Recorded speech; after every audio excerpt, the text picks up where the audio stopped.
mad interesting to me. I was about to go to sleep and this just woke me up.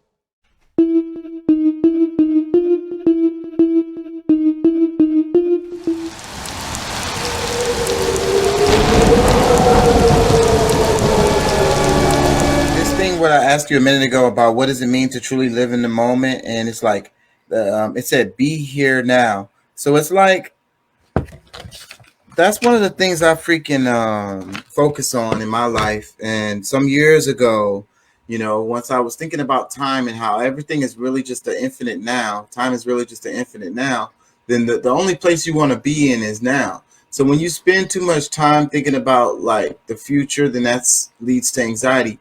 When you think too much about the past, then that leads to depression. And you should reflect and you should plan for the future, but you can't get stuck in the past. You can't get stuck in the future. Mhm. You know. So, but it's really easy to do that, and then that causes mental instability. That causes freaking insanity. So like, and I just remind myself of this over and over again to be into now. Be in now, and try to Well, take in the moment. I feel like that's a form to be in now would be a form of you know to be present in something that doesn't exist, which that's what you have to do in order to be. People think like people always tell you, man, wake up and face reality. To face reality every day, to live in this reality that we live in is a mediocre fucking life. You know what I'm saying? To be successful and to think and to be like the Elon Musk of the world, you have to think beyond what you see right now. You have to envision, you have to be, and I feel like being in the now is being in that other realm of life and not this reality of what we call life. Mm. You know what I'm saying? Because if you're constantly living in reality and your reality is telling you that you'll never fucking be the guy that sends rockets to the fucking moon, then you'll never fucking get there. But if you think it and you believe beyond that and you imagine that and and able to understand people calling you weird because they don't understand your thought process, you'll get there one day and then you can shit on everybody else and not necessarily shit on them like in a bad way, but hey, Chaka's sending rockets. King in it, King Chaka Entertainment is going to space. Yeah. That's your form of shitting on people. But we're taught all the time, oh man, you need to live in your reality. Well, if I live in my reality, my 9 times out of 10, my reality is showing me that I won't be no better than this block that I live on. Like, you feel me? I So feel you, and I agree with what you're saying, but I don't think that's what they really mean when they're talking about being in the now, because it's like really because now constantly changes. Like even you constantly changes. Like they say, you never dip in the same river twice, and it's like you're not the same you twice.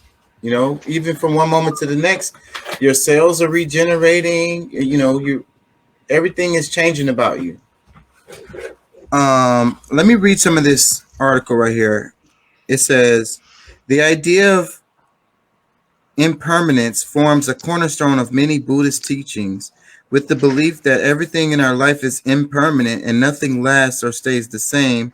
Trying to grasp or hold on to the way things were or even the way things are today will only bring suffering, because everything will inevitably change. This is an essential and inescapable fact of life. Tides change, seasons change, times change, and people change. The way you're feeling in this moment as you read this is different from the way you were feeling an hour ago, and the way you will feel in an hour's time will be different again. Buddhists believe that welcoming impermanence opens up to the possibility of happiness in the present moment, and that there's always beauty to be seen and felt in life.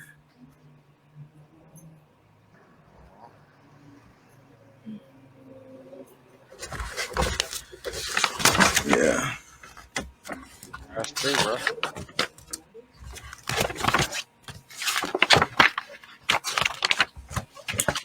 Yep.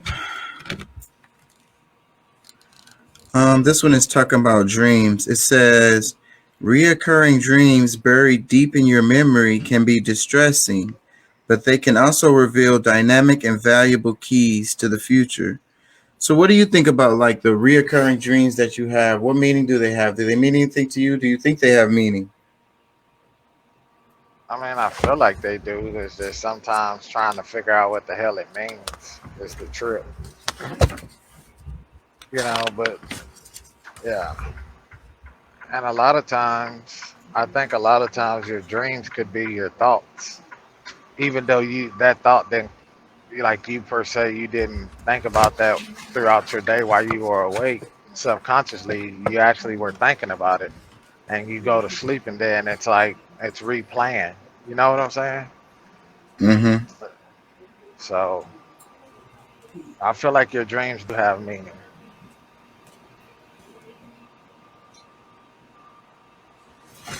I wanted to talk about memory. Freaking, I'm looking for it, but I don't think, because I don't trust my memory. And I think that people create memories and they mix them up and change them and they're not real. And then you believe it to be real. And it's really, like I say, it's a mental illness. It's insanity. It drives you crazy because you think it's something happened that didn't, or you remember an event in a totally wrong way. Yeah. Um, Let me see if I can find it. I thought I read something about that in here. Difficult memories can be helpful if you know how to decode them. That might What have been about it. if Let you me go see. somewhere? Have you I'm have listening. you ever have you ever went to somewhere that to you it was like, man, this is my first time ever going here, but you go inside there and you're triggered by something and you like, I was here before. Have you ever had that feeling? Yep, Like I have. and it's like that shit is weird as fuck, bro. It's kind of like, where the fuck did that come from? Like all this shit is coming back to me.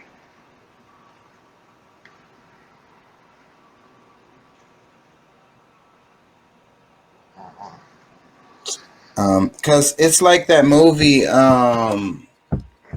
Inception. I think we do that to ourselves and even our family members, especially our close family members like our parents and siblings. They do it to us.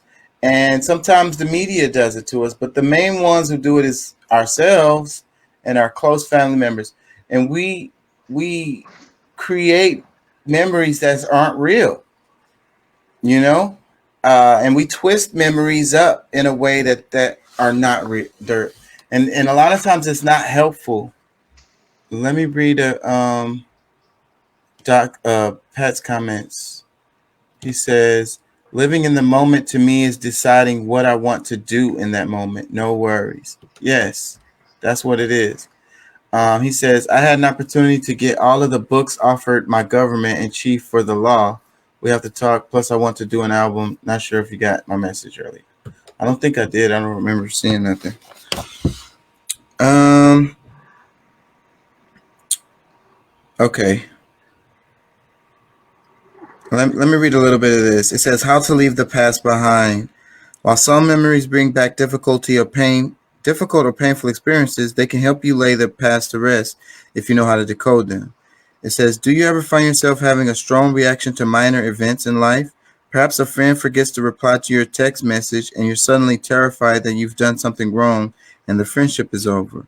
Or you're trying to tell a partner about your difficult day at work, but they're stressed and not really listening, so you lose your temper. Psychologists often talk about the concept of transference and how past events can still loom large in some people's minds, affecting their present day feelings.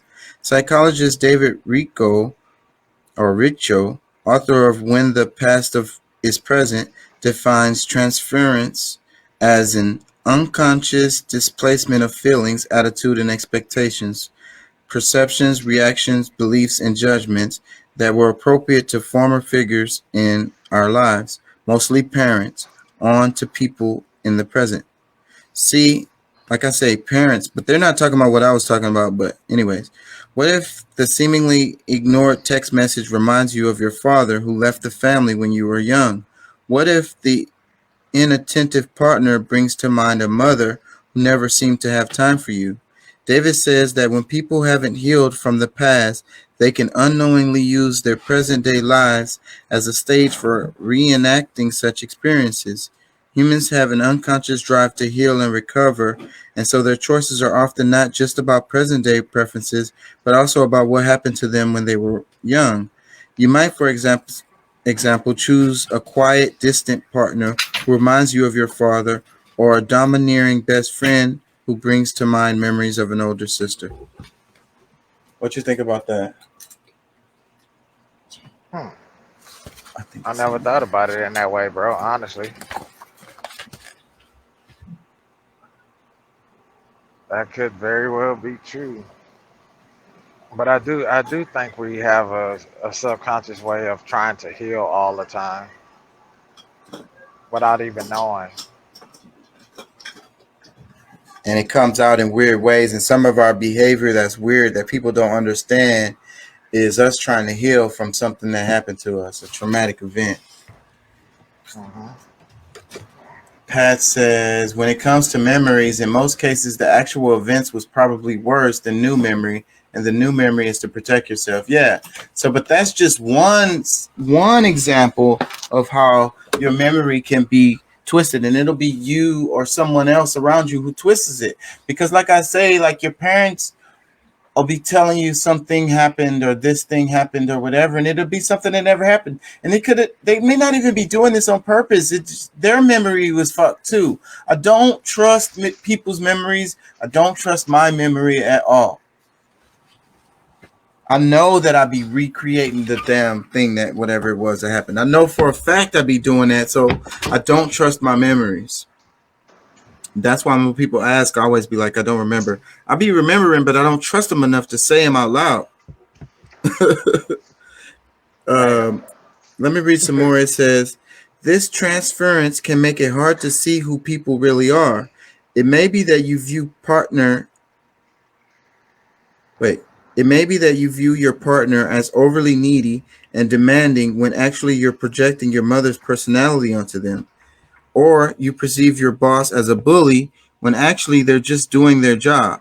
Sometimes transference means you see a problem in the present when ultimately all is well. Like we done created a problem that's not a problem just inside of our head. Now, how many times does that happen? Let me read some more. It says, honest assessment. It's not just about you, though.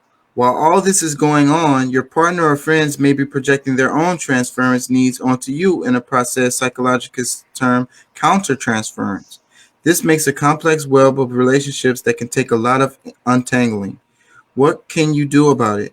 It can be quite daunting suddenly to realize your world may not be as it seems, that your feelings are not only related to the present but also to the past hurts.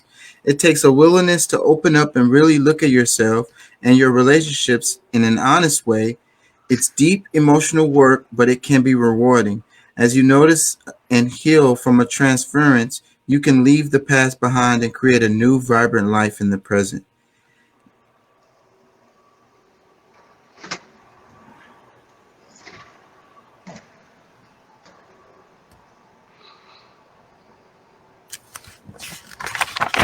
Yep. I feel that. I feel that.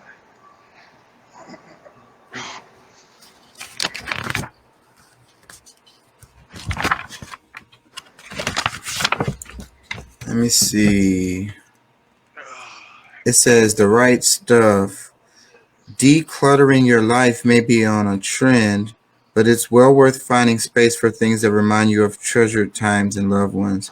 Man, I just cleaned up pretty good this week. I was off yesterday and today, so I did a lot of stuff, man. I went to the cleaners, I went to the bank, I washed a bunch of clothes, cleaned up really good, walked in the park. It's funny that this thing said something about decluttering your life may be on trend. I don't know about that, but I notice that when I do make things more organized around me, I think more clearly.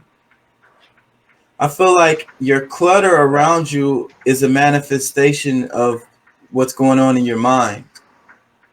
You know, it's a physical manifestation of what's happening mentally. So where you are in the physical real now is a mess, then mentally you're a mess. Yeah. What do you think? What do you think? Yeah, I feel that way too, man. Because like when you know that, like when shit is cluttered around you, bro, you get so you just like it's like you're frustrated, especially if you find yourself needing to find something in at that moment, and shit is everywhere. Like so, yeah, I'm 100% believe that you should, yeah, keep your life decluttered. Yeah, So what kind of like ways? What do you do? What do you do to deal with clutter? What are some of your habits or you know if shit is too, if rituals? it's like if for me, if there's a lot of clutter, like I tend to just throw shit away. Yeah, I do the same thing. I You know, swear. When I once I like I want, just I do throw the that shit same away. thing. When I get frustrated, if I cleaned up and I moved something from one spot to another more than once, and I'm like, man, just throw. Obviously, nobody's using this or whatever. It's obviously not being used. Just fucking chunk it. I don't know. I don't think I should Yeah, do that though. exactly. It's a frustrated thing, and sometimes these things are useful things, but I just get frustrated, and I'll chunk it. I do that shit Hmm. all the time. Yeah, yeah, I do the same thing, bro. Like I'll just throw this shit away. I mean, and that's usually like for me, it's like, man, it's just, man, let's just throw this away. Like, are we truly using this stuff? Whereas my wife, on the other hand, like she'll keep shit, and then like when, you know, like I'll be like, man, throw this shit away. Especially like if it's time to move. Like, because for one, like for me, I'm already like a minimal person. Like I like clean lines. I like to be able to see my walls. I like to be able to see the baseboard on my walls. You know what I'm saying? Like I'm like that type of person. So it's like for me, I don't believe in having like a whole lot of furniture. I believe in having purposeful furniture. Shit that it's not too much, but it's nice. It's kind of elegant, and it's just clean lines, And seamless. I agree with you all the way. And I like open spaces too. Like Yeah, I yeah. like I the like my center of shit the to be room. open. Yeah. Be open. Yeah. I just feel more comfortable. I can breathe better. I can move better, whatever, you know. If we want to wrestle on the floor, we can wrestle on the floor, you know? Yeah. Yeah, man. Like Do that's some the yoga. kind of that's where I'm at with it. Whereas you got some people that like to have clutter and shit, bro. Like, but like, I can't stand that shit. Like I like it clean. I like and I like subtle scents. I like subtle scents like clean linen. Like subtle scents. Me too. That's why I like to burn candles. And that's why I hate those body sprays. I be smelling that and I be like, man, hate those body sprays. They Yeah, be so strong and obnoxious. yeah, yeah. I think body sprays was like like my middle school, high school days. Now I'm on cologne. Like I will not buy a can of Axe in this day and time of my life. Like, nah, bro. Nah, I keep me some cologne. But I know people that still use Axe body spray, and I'm like, nah, bro. I think it's just promoted really well. These commercials have a lot of power. Yeah, Let's talk about memory a little bit more because that's always so interesting to me. It says, all too familiar. It's an anomaly of memory that fascinates and disturbs in equal measure. And although scientific studies have sought to unlock the truth behind it, deja vu continues to mystify. It says, have you ever walked into a room and had the eerie feeling that you've been there before, although you know you haven't? Or found yourself in the middle of discussion with someone and recalling having that same conversation with the same person some time ago? If so, you've experienced deja vu, a sense of familiarity with something that you know isn't familiar to you. Its French derived name means already seen. Around 60 to 80% of people experience deja vu during their lives, but incidents are most common in those aged 15 to 25. Despite the fact that so many experience it, however, deja vu remains something of a mystery. The term was first coined by French philosopher and researcher Emile Burke in 1876. While it was quickly touted as evidence of past lives, by proponents of psychic phenomena, early psychiatrists and psychologists proposed different theories by way of explanation. Sigmund Freud, there go that guy again, for example, who established the theories of the therapy of psychoanalysis, suggested it occurs when someone who was reminded of an unconscious fantasy being unconscious. The fantasy was blocked from awareness, but the sense of familiarity brought through and caused deja vu. That actually makes fucking sense. That's one thing I love and hate Sigmund Freud. He's so freaking annoying. He's definitely a creep. Like he was definitely demented, but some of his stuff is on point. This is pretty on point. Um, he said it reminds you of an unconscious fantasy. Being unconscious, the fantasy was blocked from awareness, but the sense of familiarity broke through and caused deja vu. So basically, you fantasized about this event, like dreamed it, and then something very similar or almost the same thing happens in real life, and then your brain triggers it as a memory of something that already happened. But it hasn't already happened. It was just that you kind of dreamed it. Yeah. Let me read some more. It says, a different theory was proposed by renowned psychiatrist Carl Jung and possibly arose from a personal experience during his first trip to Africa. While gazing out of the window of a train, he felt as if he was returning to somewhere he had lived 5,000 years ago. He therefore suggested deja vu arose from tapping into the collective unconscious, which consists of fragments of collective human experience that are passed from generation to generation. Dozens of explanations have since been proposed, but more recently, scientific studies have shed fresh light on deja vu. I like that too. I really like that a lot because saying that, it's a collective human experience, collective consciousness. I believe that the minds are connected. And so, what's wrong with us having a memory? Like our DNA, our freaking carbon that's in us, all of this stuff definitely hold the water. It holds memory. So, who's to say that we don't have memories from somebody, that was in our lineage that came before us? We Yeah. definitely our stomach definitely has memories of them, because I was reading about that. I think I wrote a paper about it, talking about how your even your grandparents' diet, your great grandparents' diet affects your health. You know what I'm saying? The stuff they ate affects your health, your grandparents Yeah. and great grandparents. So if your body remembers what your great grandparents ate, then who's to say we don't have some actual memories from them? That's Yeah. interesting. Let me read some more. It says, what's known about the phenomenon is it's associated with temporal lobe epilepsy. Epilepsy. Epilepsy. Fuck. That's my dyslexia, y'all. It says, what's known about the phenomenon is its association with temporal lobe epilepsy. The temporal lobes are in the brain just behind your ears and are involved with the encoding of memory and processing of emotions, among other tasks. People who have temporal lobe seizures sometimes experience deja vu before and during an episode. The role of the temporal lobes in the memory has led some researchers to ask whether they might also be responsible for deja vu in people without medical conditions. Long-term memories, events, and facts are stored in the temporal lobes, and it also helps with detecting familiarity and recognizing events.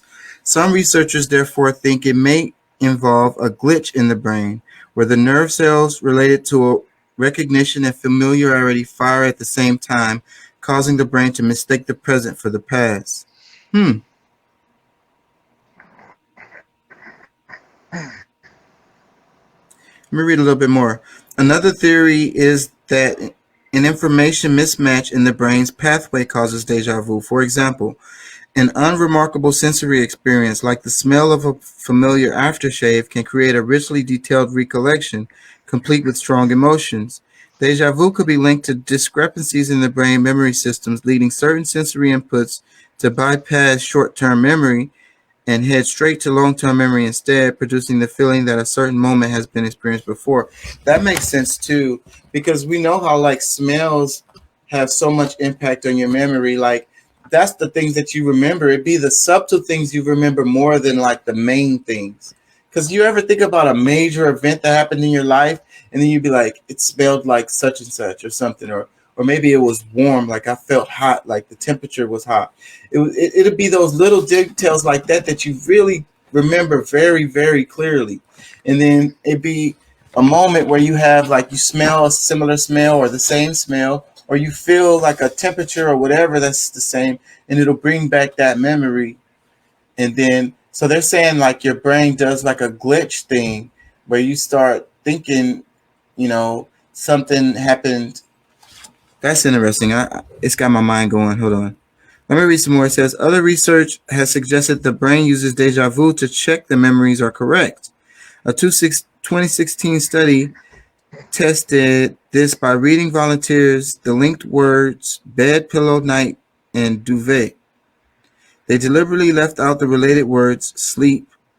When volunteers were later asked if they heard the word sleep, they remembered that they hadn't. But at the same time, the word seemed familiar because of its relationship to the other words. This simulated a sense of deja vu. I think they're kind of stretching right there. Um, I think checking they to don't see. want to tell you that deja vu is actually you are. It's a real memory, bro. I feel like it is. I feel like it's a real memory from whoever you were before was there at that place and time, and your brain was triggered. I don't know. That sounds weird, but I felt like that.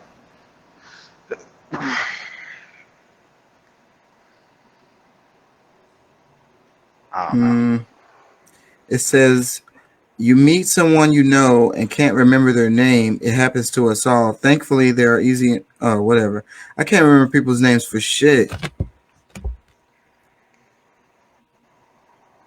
Hmm,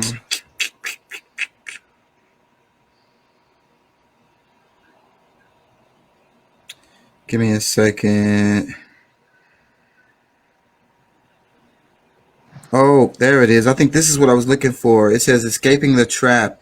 Filling the gaps of memory with your own narrative can become a habit, one that's worth keeping in check. That's what I was talking about. It says filling the gap of memory with your own narrative can be a habit, one that's worth keeping in check. And we all need to be aware of that shit because that makes us crazy. Let me see. Um, Let me see. What are the first words that come to mind when trying to describe someone who's telling lies? Insincere, unfair, dishonest. Although lies and honesty are normally thought of as being at odds with each other, and saying the opposite is likely to raise some eyebrows. Could it be that they're not always at the opposite ends of the spectrum after all? Dun dun dun. It says confabulation. I've never seen this word before. Confabulation is a term that comprises the two. It's what the mind does when trying to make sense of the events in the surrounding world, which results in an honest lie. If this wasn't enough of a surprise, it also seems that these types of lies appear in communication between people more often than expected. An honest lie. Let me read that paragraph again. Confabulation is a term that comprises the two. It's the what the mind does when trying to make sense of the events in the surrounding world, which results in an honest lie. So you're trying to make sense of the events in the world, and you tell an honest. I don't really get that. Come on, y'all, explain that. It says, "What's a confabulation? To fully understand the term, it's important to begin by noting the weight that it carries within a medical setting. First used as a technical term by the German neurologists Karl Bonhoeffer, Arnold Pick, and Karl Wernicke in early 1900s, a confabulation is used in the context of memory disorders. In medical terms, it's a symptom of when a person fills in any gaps in memory with false information. In psychology, it seems as an error in recollection, as a result of which fabricated events are created. This is different from lying, as a person who confabulates is unaware of that information being false and sincerely believes it's true. Okay, now I understand. So they're not intentionally lying. And like I said, I don't trust my memory. So it's like somebody asks me what happened and then I try to tell them the story and then the story is wrong, but I don't know that it's wrong. I'm just telling you what my mind is telling you to tell you what the memory was, even though my mind has already confabulated the memory and changed it and switched it up and filled in the gaps. And so I'm not lying to you, but still, what I'm saying is not true. Wow, that's heavy. Let me read some more. It says, Brené Brown, author and research professor at the University of Houston Graduate College of Social Work, suggests that confabulation affects everyone and can be used as more regular term to describe a lie that's told honestly. This means that confabulation might impact your daily interactions more often than you think. These honest lies happen every time you try to explain behaviors of people around you by making up a narrative. Let me say that again. These honest lies happen every time you try to explain behaviors of the people around you by making up a narrative. So that sounds like racism a bit. That sounds like you know, what do they call it? Prejudging people, prejudice. It's like you think that you know. You've given these people a narrative, and you think you know. You really believe it to be true. You think it's true. You're not lying. It's like, but you created this narrative for these people. You don't even know these people at all. Let No. me see. It says, for example, do you remember a time when a colleague failed to respond to your morning greeting and you were quick to assume that it was because they didn't like you? Or an occasion when you were interrupted during a meeting and you told yourself it was because your ideas weren't good enough? Perhaps a neighbor didn't even look at you when crossing paths and you were convinced it was because of that loud music you were playing that night before. All of these are examples of confabulations. You honestly believed all these explanations to be true when you were telling them to yourself or others, however, they were most likely lies. The colleague was daydreaming about the first cup of morning coffee, your contribution during the meeting sparked a brilliant follow up idea, and the neighbor was rushing to get home on time and didn't notice anyone. Confabulations outside of its medical meaning can often be influenced by the psychological bias called a confirmation trap. In simple terms, this is one of the games that the mind plays when it looks for evidence to confirm existing beliefs or views instead of seeking reasons why they might be wrong. This bias is so strong that it can make you focus only on the evidence that reinforces these existing beliefs, blocking out anything that denies them without you even realizing that something is being overlooked. Research shows that even when the counter evidence is pointing out, a confirmation trap can make it very hard to change your opinion. I think this is what's happening, and this is very, very. I'm so glad I read this. Let me read this paragraph that I just read one more time because they just said some shit right here. One more time.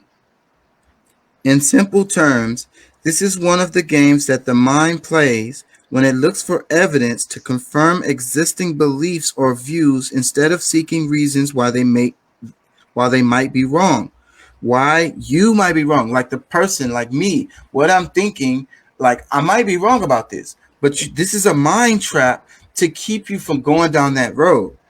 It says, in simple terms, this is one of the games that the mind plays when it looks for evidence to confirm existing beliefs or views instead of seeking reasons why they might be wrong. This bias is so strong that it can make your focus only on the evidence that reinforces the existing beliefs. So you only want to hear, it's like our bubble, our algorithm that we live in, our yes men that tells us what we want to hear. We only want to hear the stuff that we already believe to be true.